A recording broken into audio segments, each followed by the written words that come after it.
Microsoft, IBM, Apple, right? Like the biggest companies in technology and artificial intelligence were reaching out to me, and everyone else out there, at least in the AI newsletter space, was doing the exact same thing. We study competitors religiously. It seems like you've hacked the LinkedIn algorithm somehow, because every time I open LinkedIn, you are there. Creating daily content is not easy. You're about to tune into a conversation between Jordan Wilson, founder and host of Your Everyday AI, and myself. We'll be talking AI, Jordan's journey from running his own marketing agency to becoming the host of his own podcast and newsletter that has thousands of people hooked, and we'll also discuss how he's leveraging Thrive Suite to scale his business. Oh, and be sure to stick to the very end, because there's also a rapid fire round of questions where Jordan shares incredible knowledge. I hope you like it. Mr. Jordan Wilson, I am so thrilled to have you here today. I'm actually super happy that you're the first customer case study that we're going to be doing here at Thrive Themes starting 2024. And I say this not just because I know that you're a really good Thrive Themes power user, but because I know that you're a great marketer, and I know that you've been working on a really cool project, Your Everyday AI. So I'm going to hand over the microphone to you and just give you a couple of minutes to introduce yourself and give everyone a little bit of a quick overview about Your Everyday AI. Awesome, Tony. Thank you for that. It's great to connect with you. So real super quick background about me and a little bit about Your Everyday AI. So I've been a, marketer, photographer, advertiser, web designer, going back so many years. I think I actually created my first website when I was 13. So that was in the mid 90s, right? So I've been, probably have developed more than 100 websites in my time. I have a company called Accelerant Agency. So we help, small businesses kind of really just thrive online. And most recently, we kind of launched an AI media company called Everyday AI. So that's a daily live stream, a daily podcast, and a daily newsletter. And we're about to launch a community as well, but it's helping everyday people kind of learn and leverage generative AI so they can grow their companies and to grow their careers. And like you kind of mentioned, probably for the last 6 years, we've really exclusively used Thrive Themes, both for ourselves and our own projects like Everyday AI, and for our clients as well. So I've used everything in the Thrive ecosphere for a very long time. God, I have so many questions now that you've said all of this. Okay, so before we jump into Your Everyday AI, let me go back in time just a little bit.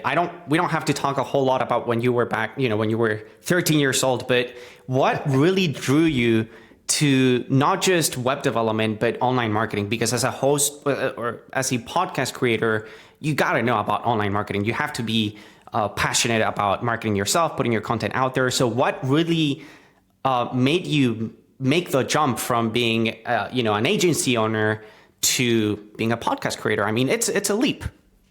Yeah, for sure.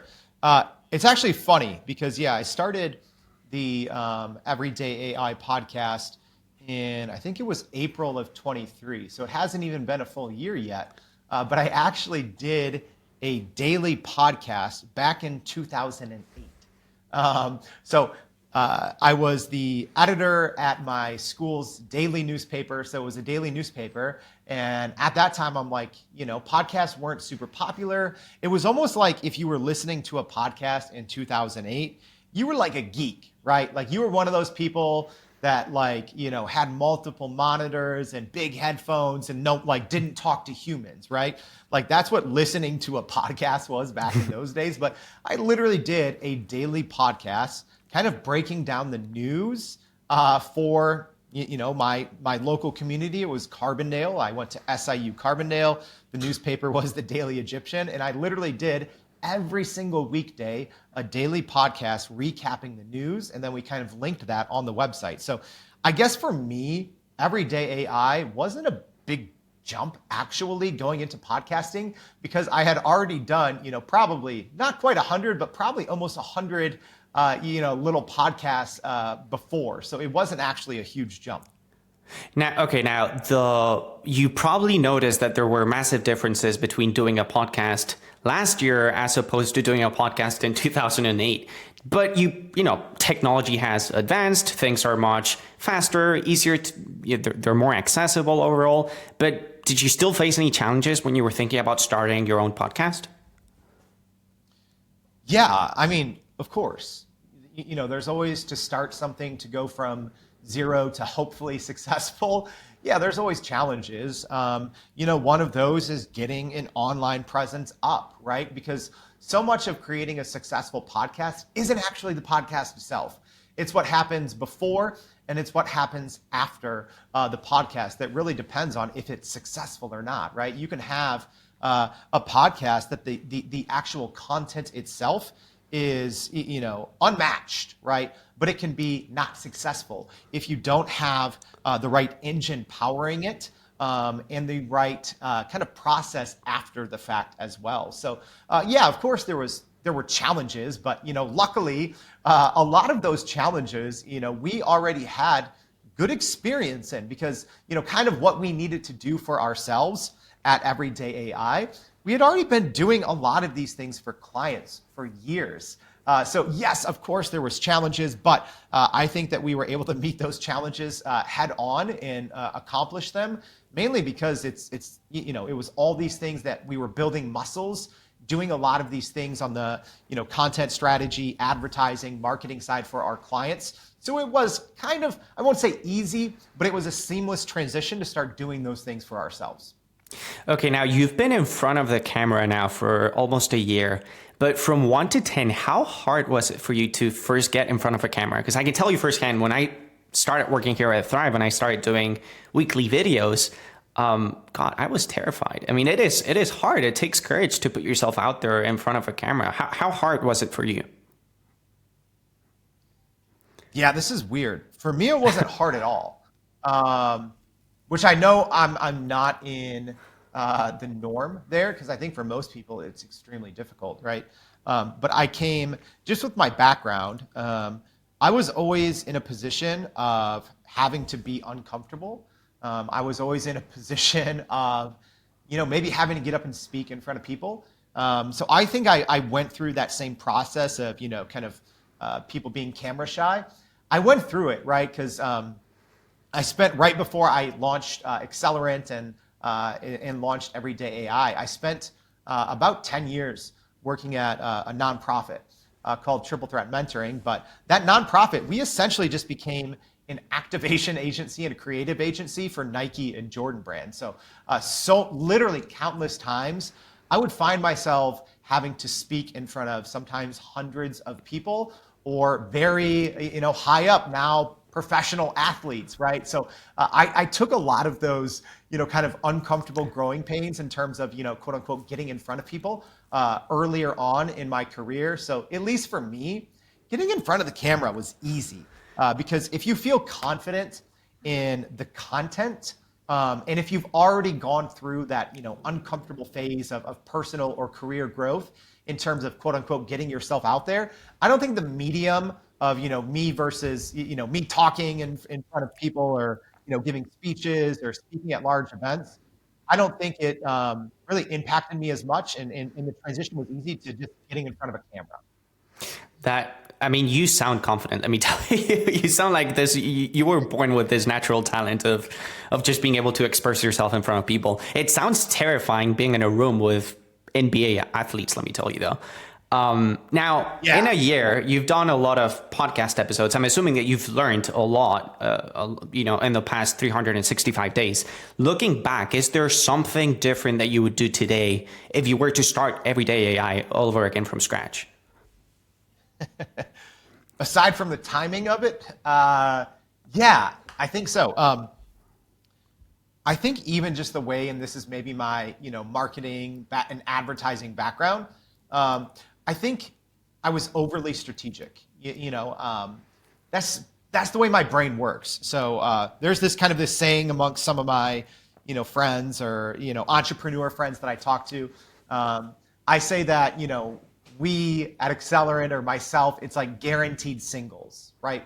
Like if I come up to the plate, I know that for the most part, I'm not going to swing and miss, but I might not hit a home run. So I don't really swing for the fences.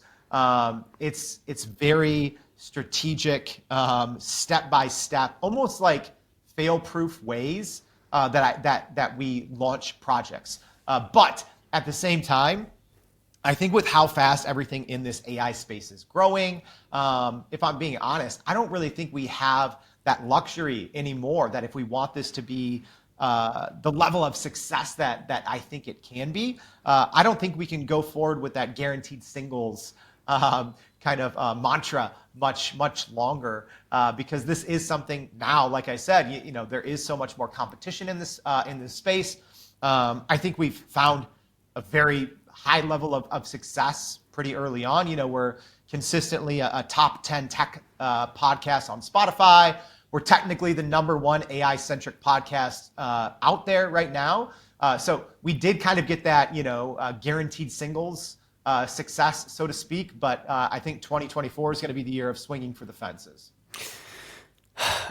We're going to talk about milestones in a second, because I know that you've got executives from Walmart and IBM opening up your newsletters, and that is pretty successful in my book. But how long would you say it took you to start seeing results? Like, you started your podcast back in April of 2023. When did you feel like you could, tell yourself, okay, we're onto something here. Like, I'm starting to see real growth. I think we can really take this somewhere profitable and successful. Sure. Probably 6 months, if I'm being honest. And I think that, most seasoned marketers or advertisers would tell you that, in order to see something successful, you need to make a deep commitment to it, right? You can listen to whoever you want to, but a good rule of thumb, and what a lot of people would say, they'll say 100 pieces of content, or 100 blog posts, or 100 social media posts, or whatever it is. And that's kind of, I would say, maybe before episode 100, so to speak. But it was probably almost 5 to 6 months until it got to the point where, there were small opportunities that we couldn't keep up with.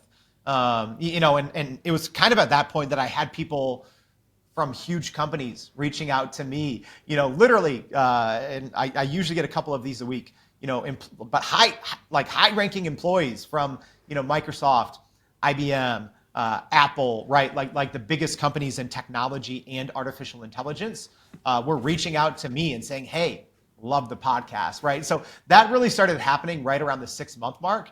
And that was the point where I'm like, oh, okay. I think that we're onto something here now, that we're not just helping everyday people, because that's the whole point of everyday AI. It's to make learning and using artificial intelligence easy for non-technical people, because I think that is the future of work, and that's really what we're shooting to do. But then when at the same time that there were technical people and people that are even helping to build the AI systems that we all know and love, reaching out to me and saying hey, I love what you guys are doing, keep it up. It was kind of at that point that I'm like, all right, this is really working.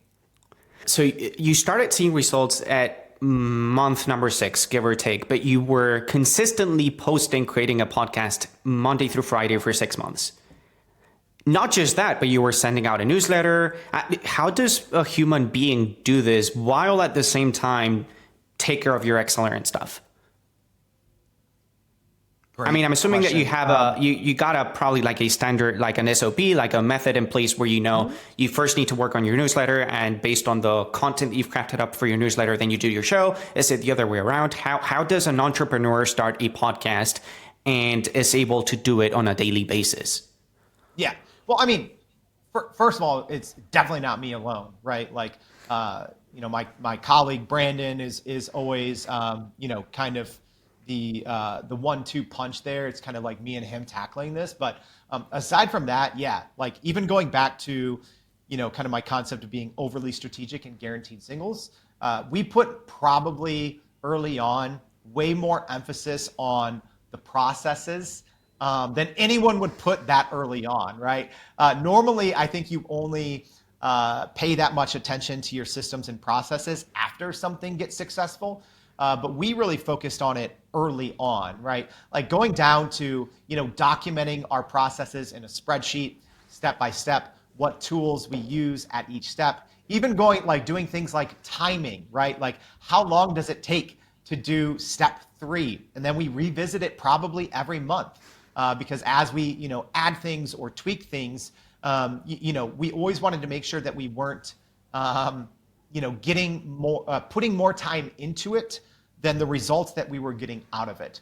So it's really just, I think it goes to show how important it is to build systems, especially if you are creating a content first or a content heavy business like a podcast, live stream, newsletter, right? It is so important because if you don't get that piece done and figured out ahead of time, all you're doing by creating new content each day is really just drowning yourself in busy work if you don't have smart repurposing, in our case, AI tools figured out ahead of time.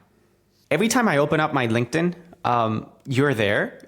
It's like the first thing I ever see. It seems like you've hacked the LinkedIn algorithm somehow, because every time I open LinkedIn, you are there. Like I see something about your everyday AI.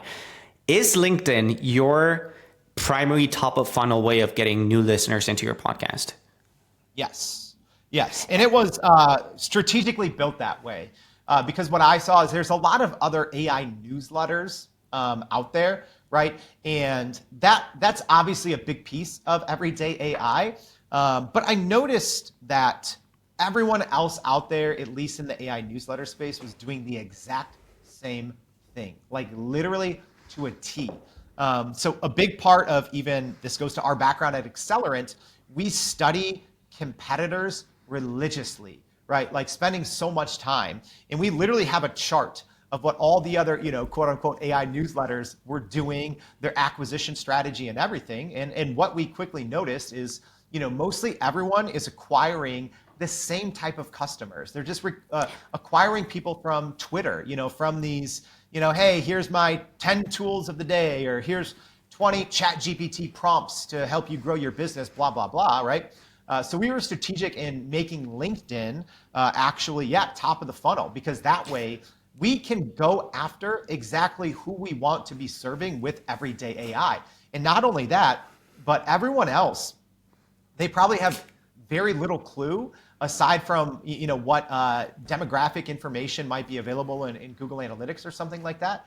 But the good thing is with a growing LinkedIn presence, we can literally go in to some of our more popular live streams on LinkedIn and we can say, hey, there was 20 executives from Amazon on this one. There were 15 executives from IBM. There were 12 executives.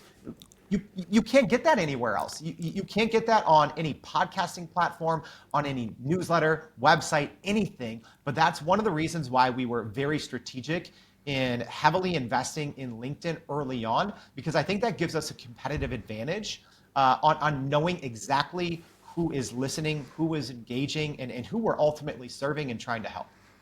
It is amazing, man. And Everyday AI is probably one of the few podcasts that I've seen using LinkedIn, like leveraging LinkedIn. Like the last place you would think someone would be listening into a podcast would be LinkedIn. Like it's not something that I used to do, but ever since I start seeing a lot of your content on LinkedIn, I can't not see it. That is, I thought you were a genius. It was a genius move. Now, I want to take a couple of steps further back and go back to the origin of Accelerant Agency, your main agency. Can you remember at what point did you find out about Thrive Themes? Oh gosh, I think technically it was before Accelerant. I've always freelanced on the side.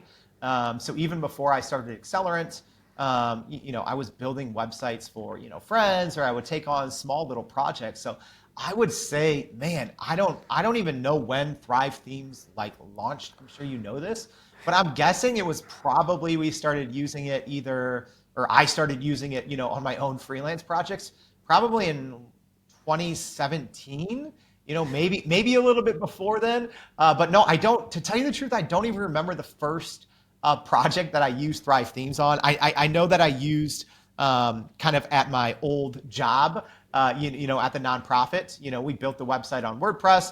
I use a different page builder on that one. I want to ask you, Yeah, I was actually super interested in learning more about the original tech stack that you were using before Thrive Themes. Do you remember what that was?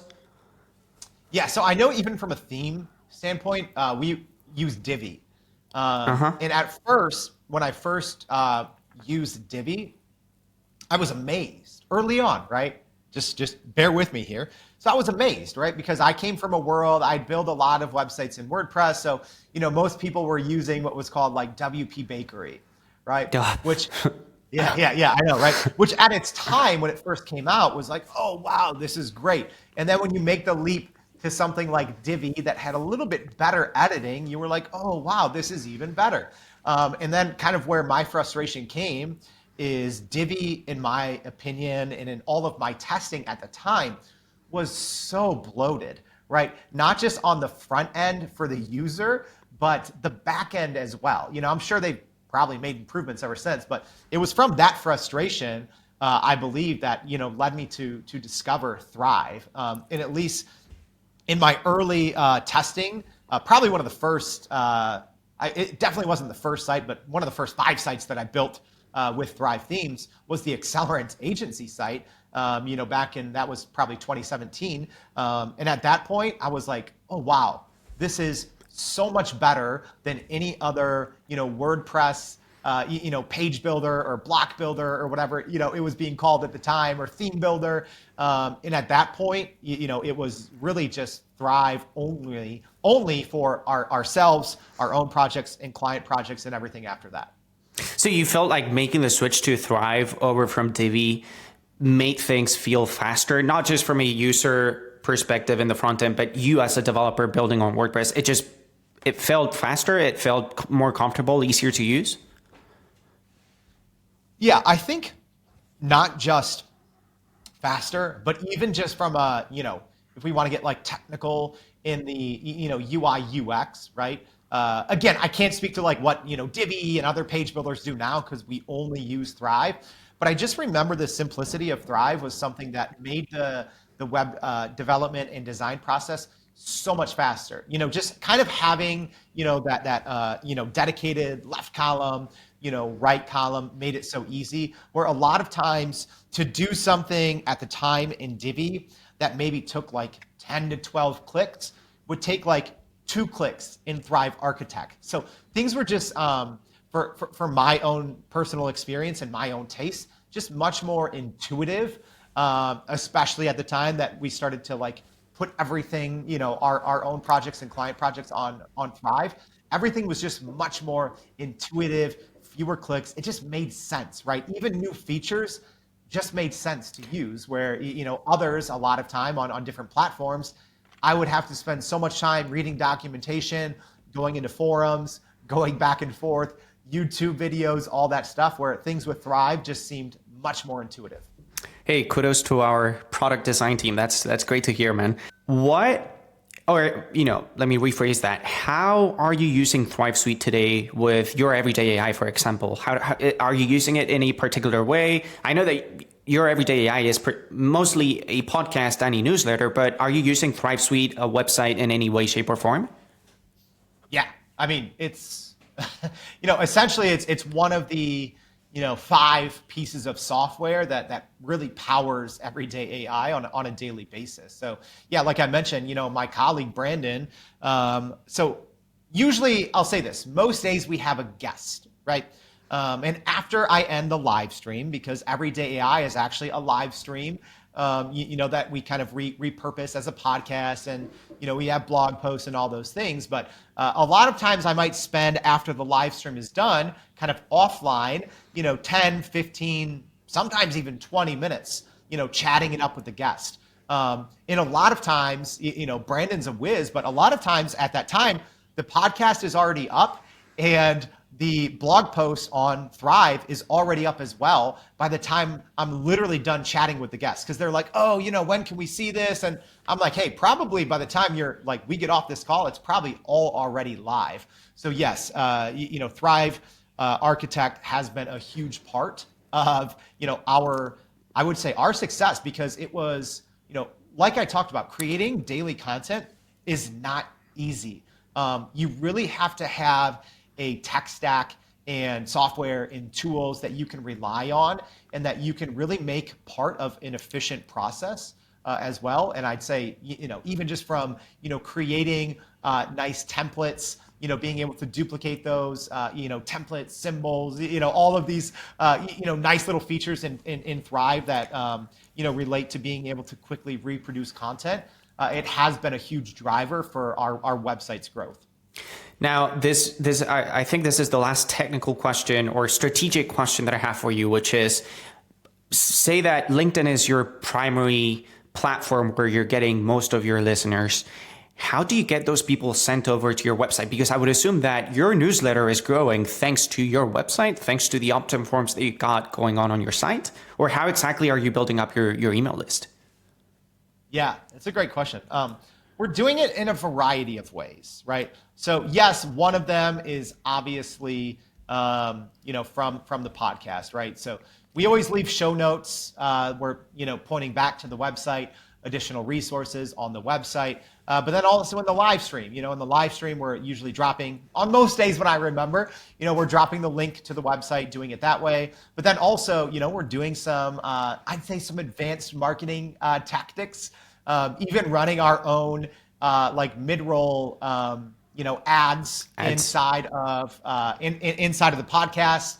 So we have kind of special websites set up. So we're testing what kind of our own ads are converting podcasts, because that's the hardest thing, right? It's not necessarily people on the live stream. That's not as hard, right? Because we know them, we know who they are. We can DM them, we can talk to them, right? Same thing with website. Website, we can throw up exit intent. There's all these different things, but the biggest challenge I'd say for creating a successful podcast in the long run is being able to collect that information and being able to convert podcast listeners to your website, to your newsletter.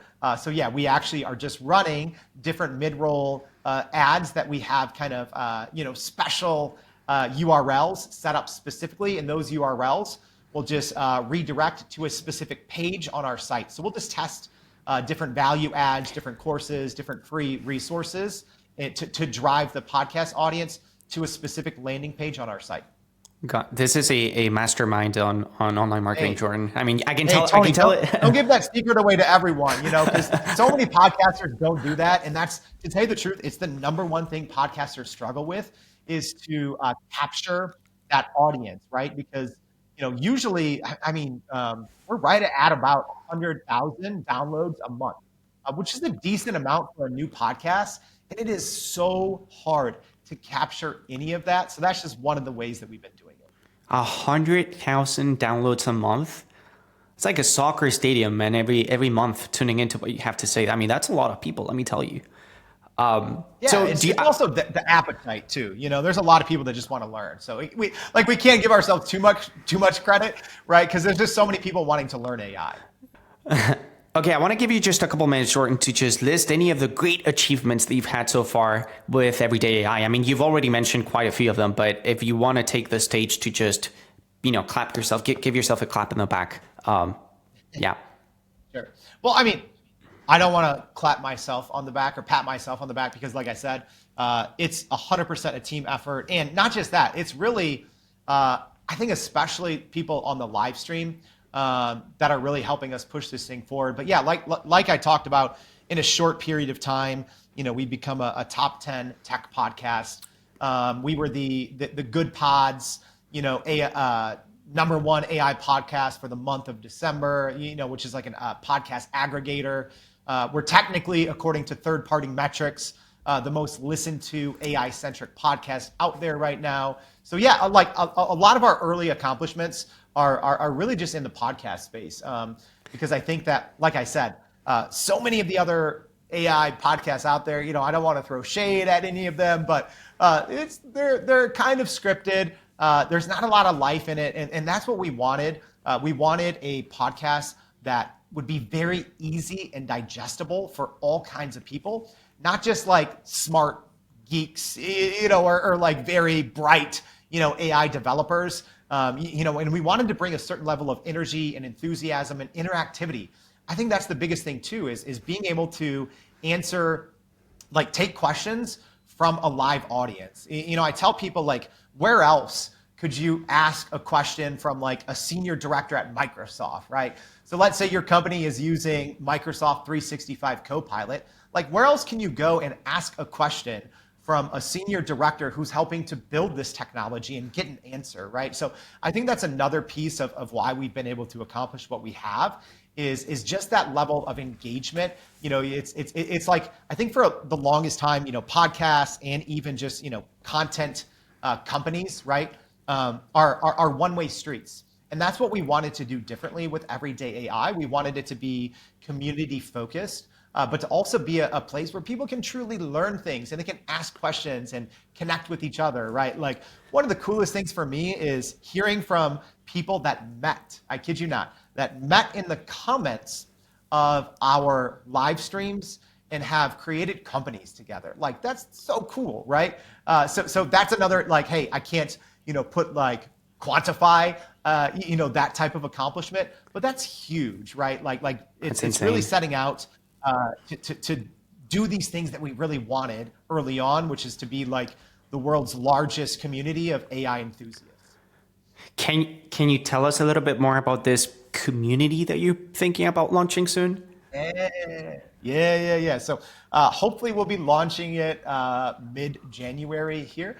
But yeah, we're going to be creating a free community. So one of the things that I think, it makes sense, but it's so hard, when you invest deeply in different platforms and there's nothing that ties them all together, right? The podcast, the live stream, the newsletter, and we also do courses, right? We usually do, about at least 1 to 2 courses a week. So yeah, we're going to be launching a new community here in a week or two.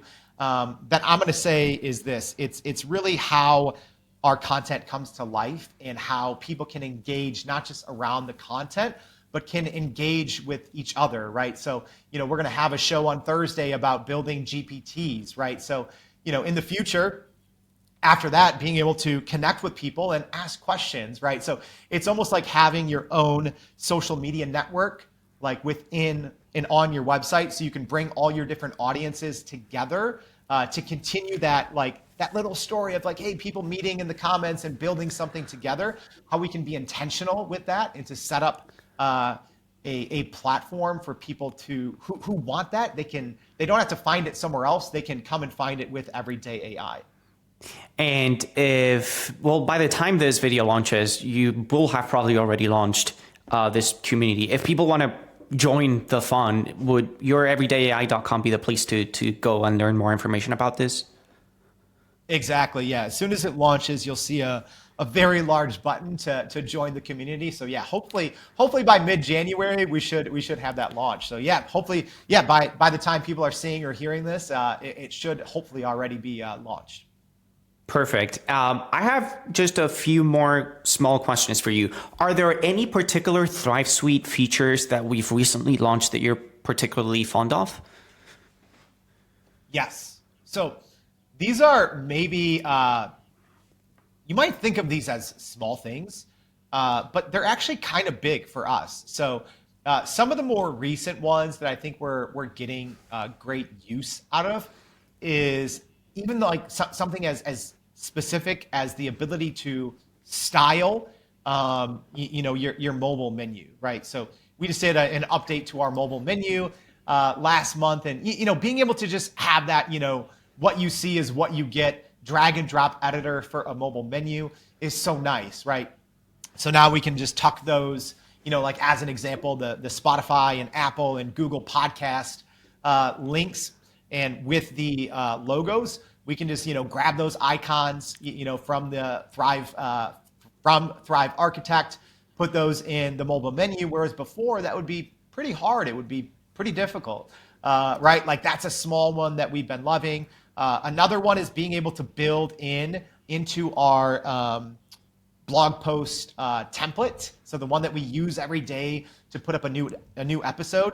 Something as simple as like, the dedicated arrows that go last post, or previous post, next post, right? Building that into the template is huge, because then when someone, maybe lands on our website for the first time, they'll be able to see those and be able to click through them and, have related posts on the sidebar, right? So if we're talking as an example about ChatGPT or GPTs, and they land on our blog post, and then on the left-hand sidebar, to see related posts, or, at the bottom, at the end of the post, to see related posts there. I mean, just small little things like that keep people engaged, keep people on the site, improve the user experience, all of those small little details within Thrive Architect and within the Thrive Suite, I think really just add to the benefit of the customers, and not customers, but just to our audience who are using our website every day.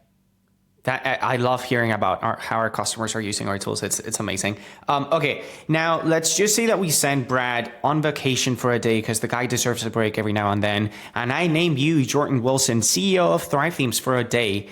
And you've got the power to add anything to our current product line. You can add a new product into our suite of plugins. You've got the power to do whatever you want. What is the one thing that you would do if you're CEO of Thrive Themes for a day? Oh, man. That's a tough one, Tony. Normally I have I have like just so many answers ready to rattle off. And it's almost like I know this because I know that Thrive Suite has so many different options, right? There's so many just fully like robust like tools and softwares built into the suite that I haven't even gotten the time to dive into, right? Like Automator, right? Like we haven't even used Automator, and Automator could probably save us so much time. So I can't really think of anything in particular. The only thing, hey, since I'm a big AI aficionado, a big AI user, is I would say the ability to, there's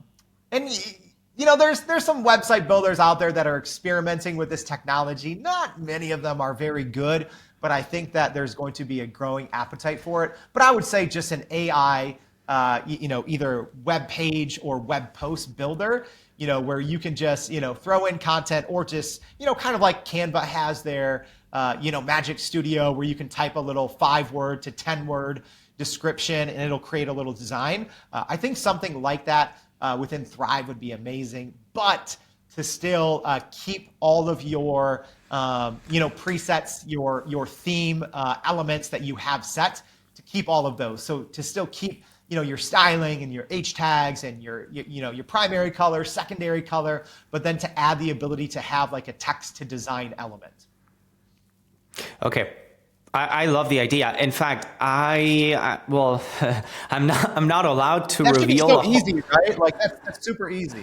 Yeah, I mean, actually, I was going to say, Jordan, I'm not allowed to disclose what's coming in the near or medium short term period, but I will say that in 2024, I'm more than positive that you will see a little bit of AI inside Thrive Suite. That I think I'm comfortable saying, even though I'm not even sure if I'm allowed to say this. But okay, I have a series of rapid fire questions for you. Just they're not Thrive Suite or Everyday AI related. I just want to get to know you a little bit more.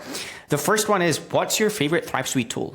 That is actually Thrive Suite oriented, but it's the only one that I have around Thrive Themes.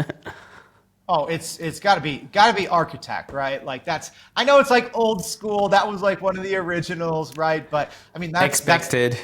That's what we use the most, right? And the thing I like is that, it's not like, I think some other software companies abandon their original offering and they just keep developing new things. But I love that Architect continues to get improvements, continues to get new features. So yeah, I got to say Architect.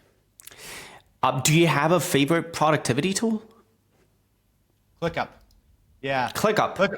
ClickUp is huge. A lot of people love and use Slack. I personally am very anti-Slack. But yeah, ClickUp's great. So just for project management, they obviously have, some AI tools and functionalities. We don't use those a lot, but they're in there. And even, our team kind of, depending on the project, we sometimes grow, scale back, and just being able to quickly, throw people into a nice project management dashboard and be able to track everything in there. I'm a big ClickUp person for productivity. We used to use ClickUp for a while, and then we stopped using it, but I liked it. I mean, it does get the job done. Now, I know you're on LinkedIn, so you're not allowed to say LinkedIn for the next question, but are you on any other social media platform? Oh, that's so funny.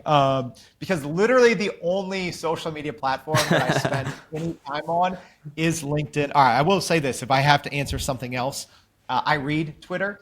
I Okay. don't, post. Like a lot of our content at Everyday AI, we essentially just repurpose or repost on other social media platforms. So technically, your Everyday AI is on all the different social media platforms. But for me myself, I don't really use anything aside from LinkedIn. I read things on Twitter, so I'll just say Twitter or X or whatever you Gotcha. want to say. That works. Yeah, that works. Are there two, three entrepreneurs that inspire you or that have inspired you in the past? Oof, I have a very contrarian answer here, Okay. and maybe this is part of a personal flaw of myself, but I don't, which is weird. I don't really have entrepreneurs that I follow or aspire to. Maybe my business would be much bigger if I did. At least for me personally, I like to borrow many different strategies, many different techniques from dozens or hundreds of companies and entrepreneurs. So if I'm being honest, there is no, one or three entrepreneurs that I follow closely really at all. Totally fair. Now, is there a book that I should read or that anyone Yes. watching Oh my should gosh. read? Yes. Uh huh. Yes. 100%. And let me go ahead and just I'll reference an episode that we did on Friday. So we had an actual ambassador from OpenAI come on, and one of the things that we talked about is that like English or native language is actually prompting, is the future of prompting, right? So I'll say this for your viewers and listeners out there. Generative AI. Even if you don't think you're going to be using it, you will be using it very soon, whether you want to or whether you know it or not, right? When generative AI is coming to the operating system with Microsoft 365 Copilot, we all know that Apple is going to be releasing some sort of big generative AI system, whether that's their Ajax system or whatever it is. But we are going to be prompting, the majority of us are going to be prompting so many things by the end of 2024, going into 2025. So with that, having a good grasp on your communication and language is so important. So the book that I will recommend for everyone has nothing to do with AI, nothing to do with prompting, but it's On Writing Well by William Zinsser. I think, as a former journalist, that's one of the best books that I've ever read. And it is all about just how to properly write, how to write well. And I'll tell you, you will get, even if we're talking about generative AI and prompting different generative AI systems, you will get so much more from that book and just real human prompting than you will any prompt engineering course. How do you see non-native English speaking people like myself being exposed to generative AI? Because I feel like, GPT, ChatGPT, Jasper, all these have English as being the core language being used on their platform. Do you think that non-native English speaking people are at a disadvantage in any way? Not necessarily. Okay. I mean, for certain things, yes, but it's all dependent. So I'll say this. Obviously, OpenAI, Google, all the big companies are expanding, languages that they support. So there's more and more language. I think Google is probably actually ahead of most when it comes to languages supported. But I'll tell you this, especially people, if English is your second language, right? A lot of times, I know this might sound weird, I think that people who English is their second language, a lot of times speak better English than native English speakers, that is our first language. Maybe it's just because, in the US, or if English is the only language you speak, you rely too heavily on slang. And I think a lot of times our language efforts just become a little lazy. Or I think a lot of times where people, I have family, I have a cousin from Chile, English is his second language, and his English is by far better than mine, right? And I have a master's degree in public affairs reporting, and his English is better because he is more not strategic, but he's more cognizant of the words that he uses in the right times, in the right way. So yes, a lot of that answer depends on these big companies and what languages they support. But even if English is your second language, I don't think that you're necessarily at a disadvantage when it comes to prompting in these Gen AI tools. Gotcha. And I'm not going to let you say AI in this next question, but is there a marketing trend that has you excited? Other than AI, of course. Yeah. I mean, personalization, right? Obviously, AI has to do with that, but personalization has been such a big thing, for the last 1 or 2 years. And I still don't think anyone has gotten it just right. But I think when the future of content consumption is going to change drastically. Yes, a lot of it is because AI makes it easier for anyone to create content. So what that means is now we are drowning in a sea of crappy content. So I think what's going to stand out in 2024 is high quality personalized content, and that's what I'm excited about. Now, when you say personalized content, are you talking about being able to address people on a one-on-one basis without actually knowing them? Like, what exactly do you mean with personalization, in case there's people at home that are not following? Sure. No, that's a great question. So, obviously, the answer depends on the platform, right? So, there's different things that you can do on your website. Serve people more, personalized experiences based on their browsing history on your website. So, as an example, if someone's always going and reading mid-journey articles on our website, we could stick in on our homepage, more mid-journey content where maybe if Tony goes on our website, he's reading things design, design, UI, UX related. So then we can insert those things on the homepage there. So, there's different things you can do on a website versus, email, right? So it's like, what emails are people opening and what are they clicking more, and being able to serve, I guess, more personalized options to those people. I mean, the same thing with advertising. Advertising is obviously probably the biggest in that, is being able to serve personalized ads or different ad sets to different people based on their interaction history on that social media platform. So yeah, personalization. The experts have been saying that in marketing. Oh, personalization in 22, 23. But I'm hoping, or I'm assuming that 2024 is the year where we finally start to see personalized content at scale, regardless of the medium.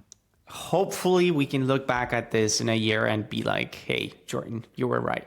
I actually did a video not too long ago about personalization in email, where I feel like most of our customers, they know how to type in hi and insert, people's first names inside their email lists, but they're not really using personalization to take people on a journey to take action.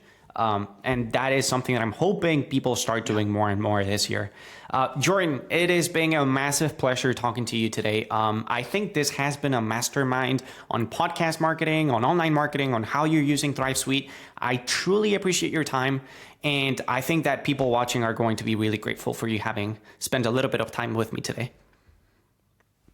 Yeah, absolutely. Thank you so much for having me on, Tony. I appreciate it. It's always good to hear from the experts, right? Because you're the real expert with Thrive. So I love that Thrive Themes is bringing different people on so all of their customers, which is me, right? Like, I want to learn how other customers too are using Thrive, because I think it'll inspire me and inspire our company to do better things. So thank you for having us on. Thank you. This has been the first conversation of many that I want to have with Thrive Themes customers. I'm looking for entrepreneurs who have built successful businesses using Thrive Suite to learn more about how they've done so. If you think you're a good candidate, please send me an email to the address showing up on screen right now. Thanks again for listening in, and I'll see you soon.